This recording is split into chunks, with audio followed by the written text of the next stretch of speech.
문재인이 무인기 대응 체계는 문재인 정부에서 갖춘 것이라고 주장해 논란입니다. 대통령실은 문재인의 주장에 적극 반박하며 문재인 하는 말이 헛소리임을 사실로서 증명했습니다.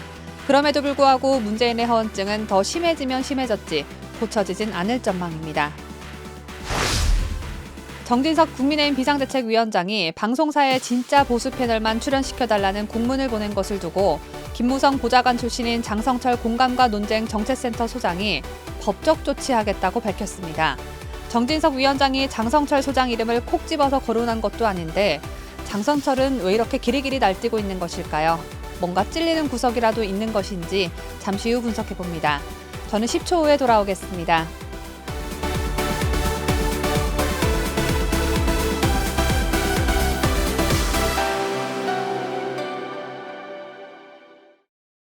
전 세계 각국에서 애청해주고 계시는 67만 7천 명의 구독자 여러분 안녕하십니까? 2023년 1월 3일 화요일에 전해드리는 뉴스데일리 베스트 시작합니다. 실질적으로는 왼수지간에나 다름없는 문재인과 이재명, 이 둘이 지난 2일 만났다는 소식이 전해졌죠. 검찰 조사를 받을 위기에 처하자 그 위기를 모면하기 위해 뜬금없이 문재인 집구석에 찾아간 이재명에게 문재인은 갖가지 현안에 대한 비판을 주제넘게 했다고 하는데 그 중에 참 어처구니가 없던 일방적인 주장 한 가지가 있었습니다.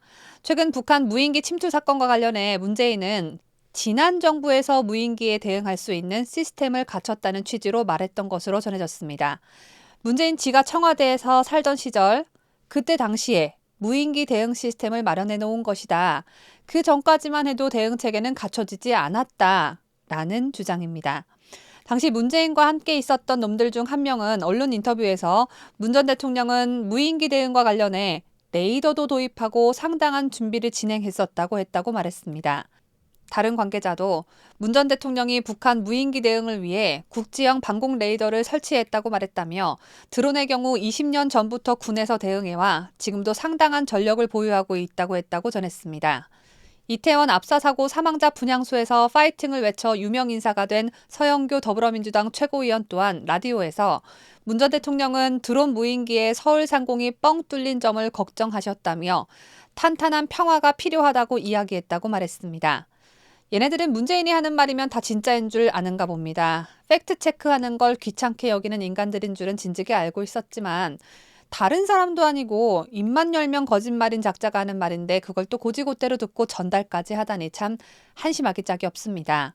무인기 대응 시스템, 문재인 말대로 과연 문재인 정부에서 갖춰놓은 것이 맞을까요?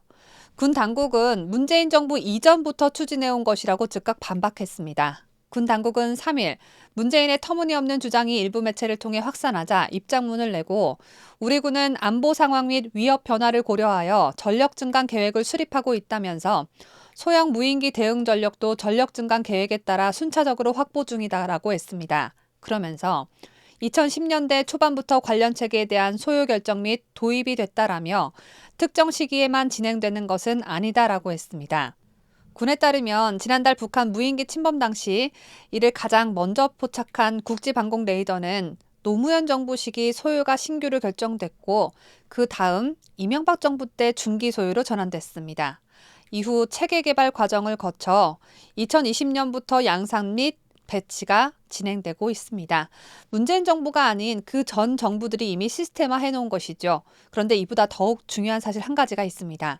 서울 상공으로 진입한 무인기는 수도권 주요 시설에 배치된 드론 테러 방어용 레이더 SSR이 탐지했다고 전해졌는데 바로 이 장비는 박근혜 정부 시기 소유가 결정되고 2014년에서 2019년에 걸쳐 도입이 이뤄졌습니다. 레이더 대공 무기는 박근혜 정부 시기 소유 결정 이후 체계 개발이 꾸준히 진행되고 있습니다. 문재인 정부 당시 문재인에 의해 체계화된 게 아니라는 말입니다. 한마디로 문재인은 남이 열심히 노력해서 차려놓은 밥상에 숟가락 하나만 떡하니 차려놓은 것이라고 할 수 있겠는데요. 문재인은 지난 5년간 임기 내내 자화자찬을 수도 없이 주구장창 해왔기 때문에 그러려니 하고 싶지만 임기 종료 이후임에도 불구하고 지가 한 일도 아니면서 지가 했다고 우기는 것에 대해선 반드시 바로잡을 필요가 있겠습니다. 왜냐? 역사가 왜곡되는 것만큼은 꼭 막아야 하기 때문입니다. 잊지도 않은 문재인의 업적, 이것만큼은 반드시 응징해야 할 필요가 있지 않겠나 라는 점을 강조해드리면서 다음 소식 전하겠습니다. 정진석 국민의힘 비상대책위원장이 방송사에 출연 중인 보수 성향 패널을 자칭 보수 패널이라고 비판하며 여야의 균형을 맞춰달라는 공문을 보내자 찔리는 구석이 많은 출연자들의 반발이 연일 이어지고 있습니다. 특히 장성철 공감과 논쟁센터 소장은 보수 패널을 분류해 방송 출연에 영향을 가하려는 행위라며 블랙리스트 작성과 다름이 없다고 노발대발하고 있습니다. 심지어 법적 조치까지 하겠다고 하네요. 반면 정진석 비대위원장은 이러한 반발에 관심 없다라고 딱 잘라 말했습니다. 상대 자체를 하지 않는 군더더기 없이 아주 깔끔한 대응이 아닐 수 없습니다. 장성철 공감과 논쟁센터 소장은 2일 저녁 미디어오늘과 통화에서 공문의 명의자인 정진석 비대위원장과 공문 작성 과정에 관여한 강지영 국민의힘 미디어국장을 상대로 블랙리스트 작성 행위에 해당한다고 본다며 변호사들과 법적 대응을 준비 중이며 법적 조치를 취하겠다고 밝혔습니다. 장 소장은 정 비대위원장의 인식과 판단, 행동이 부적절하다고 많은 분들이 생각하고 있다며 언론인 출신인데도 민주주의 언론관에 대해 인식하지 못하고 있다는 점에서 한심하고 불쌍하다고 했습니다. 장 소장은 특히 보수냐 아니냐의 판정을 무조건 대통령과 여당에 편들어주거나 옹호하느냐 안 하느냐로 판단한다면 그 인식이 협소한 것이라며 윤석열 대통령을 지지해야만 보수 여권 패널이냐, 문재인과 조국을 옹호하는 사람의 본인들은 어떻게 했는지 돌아보라라고 반박했습니다. 그러면서 정 비대위원장이 보수파의 대표성이나 상징성을 갖고 있다고도 생각지 않는다고 했습니다. 정진석 위원장이 불쌍하다고 말하는 장성철 소장, 정작 제대로 불쌍한 건 장 소장님이 아닐까요? 보수를 자처하면서 윤석열 대통령 비판을 그렇게 해댔으면 당당하게 좌파 패널로 전향을 하던가 아니면 우파인 척한 걸 반성하기라도 하면 이렇게 불쌍하지는 않을 것 같습니다. 저는 자기 자신이 한 일에 대해 깨닫지 못하는 사람들이 가장 불쌍하거든요. 정 위원장이 방송사에 장성철 소장 좀 패널로 쓰지 말아주세요 라고 한 것도 아닌데 대체 왜 이렇게 난리부르스를 주는 겁니까? 장 소장은 100대 0에 기울어진 운동장이라는 정진석 위원장 판단에 자신들의 잘못을 되돌아보지 않고 언론 탓을 하고 있다고 지적하기까지 했습니다. 장 소장이야말로 자신의 잘못을 되돌아보지 않고 정진석 위원장 탓을 하고 있다고 저는 지적하고 싶은데요.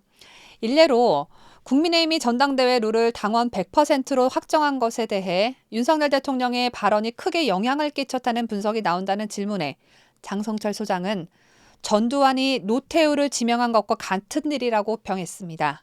여러분은 이게 과연 보수 우파 패널이 할 말이라고 생각되십니까? 이 말을 딱 들었을 때 보수 패널보단 저짝 패널이 한 말이라고 생각되실 겁니다. 장성철 소장은 김무성, 유승민, 이준석 같은 작자들과 결을 같이 하는 인간이기에 역선택을 방지하는 당원 100% 룰이 마음에 들지 않았을 겁니다. 그 마음을 이렇게 가감없이 표현한다는 건 보수 패널로 활동하면 안 되는 인물이다라는 걸 본인 스스로 증명해 준 셈 아니겠습니까? 그렇다면 각 방송사들이 장성철 소장을 보수 쪽 패널로 써준다면 저짝도 윤석열 정부 비판, 이쪽도 윤석열 정부 비판. 결과적으로 정진석 위원장이 말한 100대 0에 기울어진 운동장이 되는 게 맞는 것이지요. 정진석 비상대책위원장은 별도의 재반론을 하지는 않았고 앞서 말씀드렸듯이 관심 없다는 반응을 나타내면서 장성철 소장을 은근슬쩍 한 방 매겼습니다. 브라질 출장 중인 정 비대위원장은 3일 오후 미디어오늘의 SNS 메신저 질의에 그분들 하는 일에 대해 별 관심 없다라며 장 소장 그분 잘 모르는 분이고 그분 발언이 그다지 영향력이 있다고 보지 않기 때문에 별 신경 쓰지 않았고 앞으로도 별 관심 없을 것이라고 말씀드린다고 답했습니다. 이쪽 패널로도 저쪽 패널로도 활동하지 못할 위기에 처한 장성철 소장님, 장 소장님께서 법적 조치를 취하든 이준석처럼 허구한 날 입을 나불나불 거리든지 간에 정진석 위원장은 별 신경을 쓰지 않는다고 하네요. 장성철 소장은 안 그래도 열을 많이 받으셨을 텐데 그 열이 펄펄 끓어올라 폭발하진 않을까 염려가 살짝 됩니다. 제가 준비한 소식은 여기까지입니다. 끝까지 시청해주신 여러분 대단히 고맙습니다.